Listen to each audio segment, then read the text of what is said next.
Good morning everyone, welcome back to my channel. আশা করি তোমরা সবাই ভালো আছো। আমি ঝুমা লাইফ ইনসাইট চ্যানেলে তোমাদের সবাইকে ওয়েলকাম। আজ আমি যাচ্ছি বীরভূমের বক্রেশ্বর বলে আমাদের কাছে সামনে একটা বড় মন্দির আছে। সেই শিব মন্দিরে মানে শিব ঠাকুরকে জল ঢালতে। এটি আমাদের বক্রেশ্বরে খুব নামকরা একটা বিখ্যাত মন্দির। অনেকেই হয়তো জেনে থাকবে, আবার অনেকে যারা জানো না তাদের ক্ষেত্রেই এটা বলছি। তো এটা বীরভূমে আমাদের 4টে পীঠ আছে, সত্যপীঠ। তো এই সতীপীঠের মধ্যে একটা হলো বীরভূম, দ্বিতীয়ত হলো সাঁইথিয়ার নন্দেশ্বরী তলা, আর লাভপুরে একটা মন্দির আছে, আর একটা আছে বোলপুরে কঙ্কালীতলা। তো যথারীতি আমরা বক্রেশ্বর চলে এসেছি। এটি আমাদের গ্রামের বাড়ির খুব কাছাকাছি, আর আমরা যেখানে থাকি সেখান থেকে দূরে, কিন্তু আমরা প্রায়ই এখানে যাই।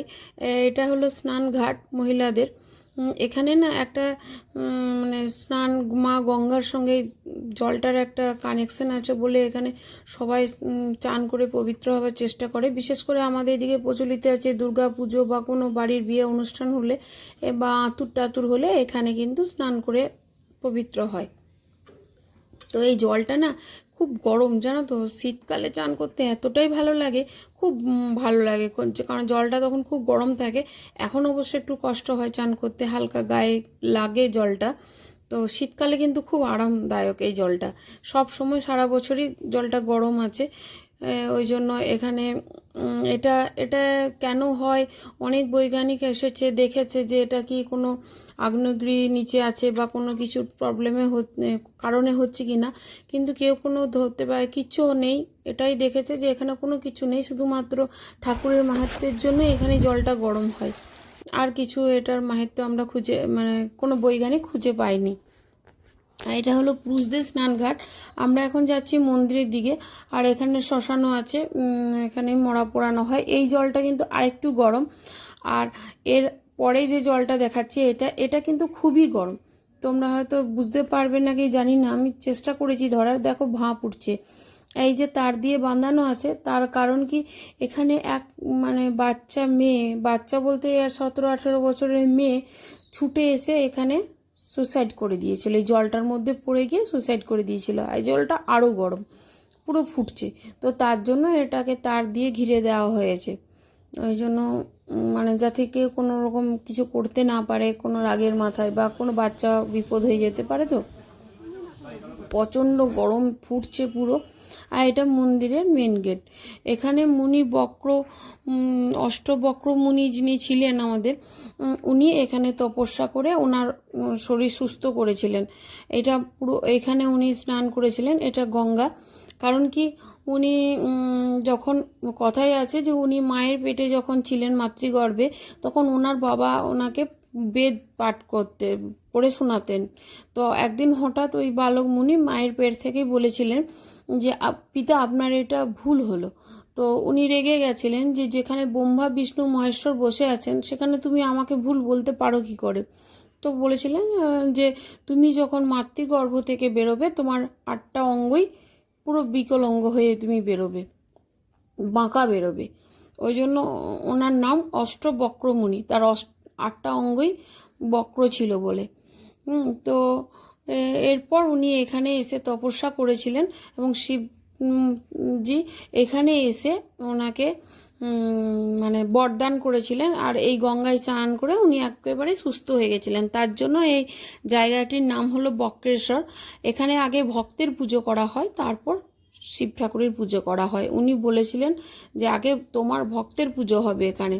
তো এই শিবটাকে আমরা এতদিন ধরে ভাবতাম যে এটাই আসল, কিন্তু এটা আসল নয়। এর ভেতরে একটা শিব আছে, সেটাই আসল। সেটাকে ছোঁয়া যায়, কিন্তু সবাই জানে না যে ভেতরে আবার একটা শিব আছে। আর এখানে মা দুর্গার ত্রিনেত্র পড়েছিল, তাই এখানটাই সতীপীঠ।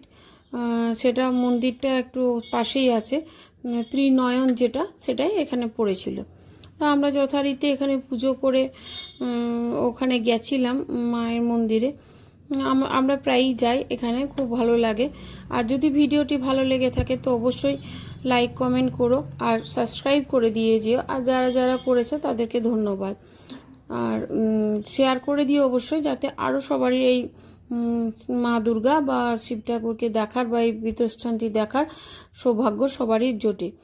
এটা হলো মা দুর্গার মন্দির। এখানে যদি শাড়ি দেওয়া হয় মা দুর্গাকে, যে কোনো শাড়ি তুমি যেমন দামেরই দাও, তাহলে ওই যে ত্রিনয়নের যে আসল মানে মূর্তিটি, আসল শিলা মূর্তি যেটা, সেটা কিন্তু ছুঁয়ে দর্শন করা যায়, মানে ছুঁয়ে দেখা যায়। এটাই এখানে নিয়ম আছে। তো আমরা জানতাম না, পুরোহিতজি বললেন, আমরা যাই এমনি প্রণাম করে আসি, কিন্তু জানতাম না। আর এটা হলো কালভৈরবের মন্দির, এখানে কালভৈরব মন্দির থাকে। যথারীতি আমরা অন্যবারে কি হয় অন্য পুরোহিত ধরি, এবার অন্য একজনকে ধরেছিলাম, তাই উনি আমাদেরকে সবটা ভালো করে বুঝিয়ে দিলেন। তো যতটুকু আমি পেরেছি চেষ্টা করেছি তোমাদের জন্য ক্যাপচার করা, তোমাদেরকে দেখানোর, কারণ এটা একটা আমাদের সবারই একটা দেখা উচিত। আর দেখো, সবাই তো আর বীরভূম আসেনি, তাই জানে না বলে আমি দেখালাম। বীরভূমে হয়তো অনেকে এটা জানে, আমাদের তো বাড়ির খুব কাছাকাছি, তাই আমাদের খুব পরিচিত একটা জায়গা।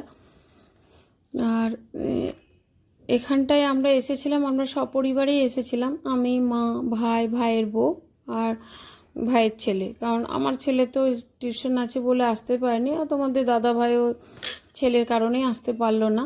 আর আমার বাবা একটু শরীরের দিক থেকে একটু অসুস্থ আছে বলে বাবাও আসতে পারেনি।